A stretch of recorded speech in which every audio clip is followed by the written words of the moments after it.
Assalamualaikum dan selamat kembali ke Elektronika. Selama beberapa tahun ni korang semua bertanyakan bila nak ada kereta elektrik mampu milik bawah 100,000. Proton dah dengar korang punya permintaan dan sekarang dia dah tawarkan Proton eMAS 5.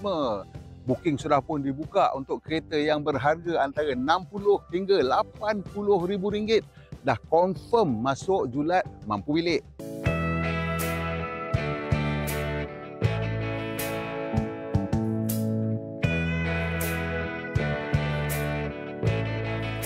Untuk mereka yang booking awal, 5,000 penempah terawal akan dapat rebate RM500 untuk you punya kereta. Dan juga siapa yang 5,000 pertama tu akan diberikan kad Touch and Go dengan ada RM100 dalam tu, siap-siap. Kitanya macam Proton bagi kat you RM11 lah sebab nak beli Touch and Go je dah RM10. Sebenarnya banyak sangat sebab kenapa korang patut letak booking awal. Saya rasa Proton eMAS 5 ni antara kereta yang paling sesuai untuk menjadi kereta elektrik pertama korang.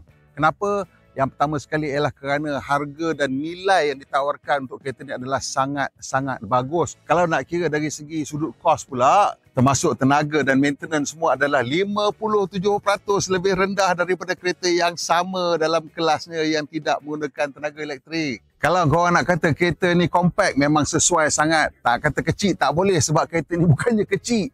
Dia punya harga dia memang macam harga kereta segmen B, tapi saiz tu dah sampai-sampai sama dengan kereta dalam segmen C. Tak percaya kau tengoklah, aku ni bukan kecil sangat, tapi duduk sebelah aku kereta ni memang tinggi dan besar. Kereta ni memang direka bentuk untuk practicality. Jadi walaupun dia nampak compact tapi dia ada sesuatu yang agak rare, iaitu sebuah front trunk yang agak besar. Nak tahu tak kenapa dia boleh ada front trunk? Rare kereta ni. Walaupun kereta ni compact dan harga dia antara 60 sampai 80 ribu, dia rear wheel drive. Bukan setakat rear wheel drive, suspension belakang dia tu ialah multi-link. So korang tahu tak, kereta ni 0 to 50 dalam masa 3.9 saat. Dan kalau kau braking pula 100 km sejam hanya memerlukan 36.9 meter. Dan disebabkan kereta ni rear wheel drive, tayar depan dia boleh kepak maksimum. Turning radius dia kurang daripada 5 meter, menjadikan ianya sesuai bila kita guna dalam bandar. Jadi kereta ni menggunakan Atlas OS, dan Atlas OS ni mempunyai keupayaan untuk voice command juga.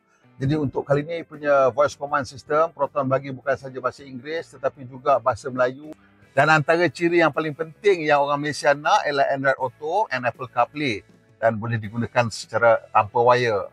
Salah satu lagi ciri penting kereta ni, dia ada integrated charging mat, di mana bila kita tekan dekat sini, kita terus boleh nampak apa mana charger yang ada dekat dengan kita. Ikut Proton, dalam kereta ni ada 32 ruang tempat simpanan barang. Dan dekat bawah ni ada tempat simpanan barang yang agak besar, iaitu lebih kurang dalam 20 liter. Kalau dekat belakang ni, practicality dia diteruskan. Ada aircon vent, ada USB Type A, tempat simpan barang lagi. Dan yang paling rare sekali, cuba tengok dekat bawah kerusi ni. Ada 28 liter tempat simpanan barang lagi. Banyak betul tempat simpan barang kereta ni. Saya sekarang sengaja duduk dekat seat paling tengah sekali.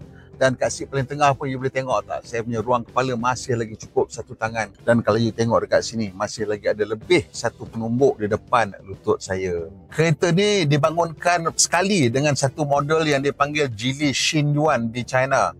Geely Xinyuan ni antara kereta elektrik yang paling popular sekali di pasaran China. Di China, kereta ni sudah dipandu secara kumulatif sejauh 55 juta kilometer tanpa sebarang insiden yang serius.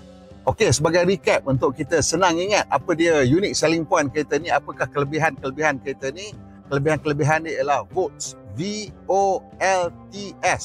V itu bermaksud versatile technology, termasuklah dia punya operating system yang canggih, voice command, integrated charging map yang cover lebih 3,000 charging point, 90% charging point kat Malaysia ni semua ada dalam kereta ni. Pula ialah untuk outstanding design lah. Antara ciri aerodinamik yang outstanding ialah dia menggunakan rim yang leper dan juga ada semi concealed door handle. Ini memang akan membantu untuk membersihkan aliran udara di sekeliling kereta.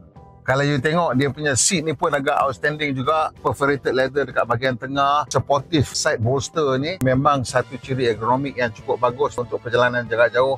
Sesuai ni, tak cepat penat. L pula ialah untuk luxurious space. Antara benda yang mewah, kita tengok leatherette seat everywhere. Seat belakang pun boleh split 40-60. Dan yang paling penting sekali, dia punya wheelbase 2650 mm, menjadikan ianya cukup lapang untuk semua passenger depan dan belakang. Itu memang satu ciri mewah yang penting. T pula ialah untuk top tier safety.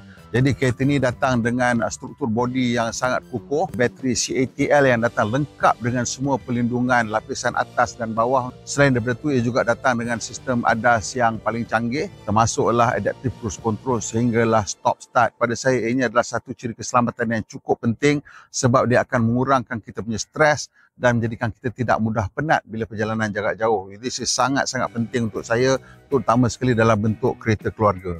Okay, we save the best for last. S ialah untuk superior drivability. Ialah kereta Proton ni selalunya kita expect sedap untuk dipandu. Kereta ni datang dengan motor 85 kW dengan 150 Nm torque. Itu juga datang dengan sistem pacuan rear wheel drive dengan rear suspension yang menggunakan multi-link.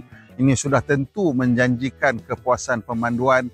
Oh ya, last kali super saya nak cakap, dia punya battery cell ni energy density adalah 185 watt hour per kilogram, agak tinggi untuk LFP, dan ini membolehkan ianya pergi sejauh 325 km dengan satu charge penuh. Ini untuk variant premium. Cukup sesuai lah untuk kegunaan rakyat Malaysia, di mana secara purata pemanduan kita seharian jarang melebihi 150 km. Okey, itu dia apa kata korang cepat-cepat letak booking untuk Proton eMAS 5 ni. Pelancaran pun dah tak lama dah, booking dah makin banyak ni. Dah beribu-ribu lemon juga orang booking. Nanti sekarang korang booking lambat, jenuh nak kena tunggu, korang marah pula. Booking cepat-cepat. Jangan lupa booking hanya RM99. RM5,000 yang pertama akan dapat rebate RM500 untuk you punya down payment. Dan juga akan dapat kad tak cengkor special daripada Pronet. Dan dengan ada berisi RM100. So actually kalau kau letak RM99 tu, tak ada apa pun rugi. Dapat kad tak cengkor yang RM100 lagi pula tu. Okay? Komen banyak-banyak tentang kereta ni, korang excited ataupun tidak. Share dengan member yang mana tengah mencari kereta tu, beritahu kat dia orang yang ini. Yang mana belum melanggan, tolong tekan butang langganan dan butang loceng supaya tak ketinggalan bila kita menaik video terbaru. Pemandu Malaysia, Pemandu Berhemah. Kita jumpa lagi insya-Allah.